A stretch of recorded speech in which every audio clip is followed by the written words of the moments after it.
Ayolim bilan qonuniy ajrashdim. Keyin taloqni berildi.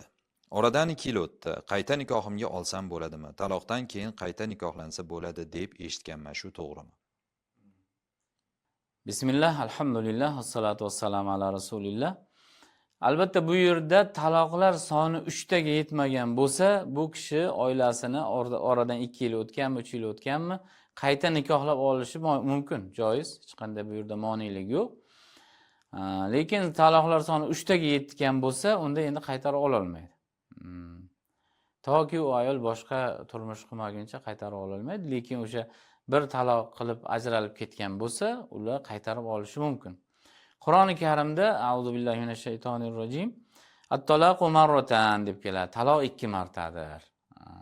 Uchinchisi endi yo yaxshilik bilan uni olib qolish, yaxshilik bilan yashash yoki yaxshilik bilan ajralish. U uchinchisi bilan u bilan butunlay ajraldi degani.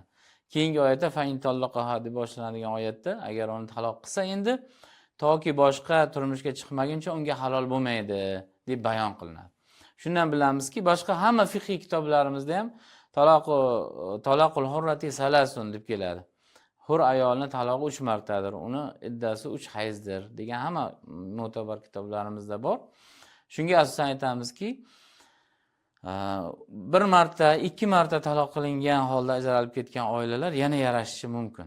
O'zi mana shariatimizda mana shu sohada ham kengchilik berilgan, yengillik berilgan, erkakka 3 ta imkoniyat berilgan taloq borasida. Faqat buni ba'zilar tushunmasdan, johillik qilib shu 3 ta imkoniyatini bittada yo'qotib qo'yadi. Ya'ni birdan 3 taloq aytishi bilan hamma imkoniyatini yo'qotadi, ham gunoh bo'ladi bu. Hozir so'ralgani kabi agar o'shalar juda kelishmay qolganda ham bir taloq deb ajralib ketgan bo'lsa, uni kelajakda yarashish imkoni bo'ladi. Ya'ni uni yana 2 ta imkoniyati qolgan bo'ladi-da. Shuni ba'zilar bilmasdan ham bo'yniga gunoh orttirib birdan 3 taloq deydi. Ajrashadi, o'ziga imkoniyat qoldirmaydi. Lekin mana savol so'ralganda bir taloq qilib ajralib ketgan bo'lsa, u to 3 taloqqa yetmagan bo'lsa qaytib olishi mumkin. Allohu a'lam bis-savob.